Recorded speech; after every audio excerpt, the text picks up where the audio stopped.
میرے عزیزو، یہ کوئی فیشن نہیں ہے کہ شرم کر کے بیٹھ جاؤ۔ مجمع میں آ کے شرم کر کے بیٹھنا یہ عیب ہے۔ شرم کرنا ہے تو آپ کے غلط استعمال پہ شرم کر، نماز چھوڑنے پہ شرم کر، برائی پہ شرم کر، کسی کا حق کھانے پہ شرم کر۔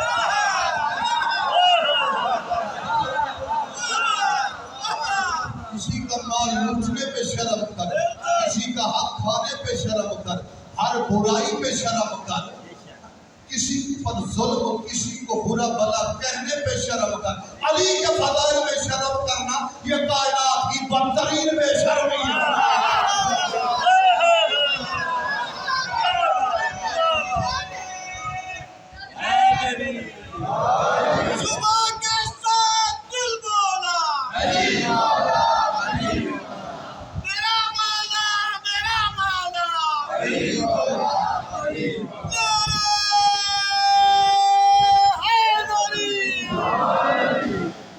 سمجھے ہیں میرے عزیز؟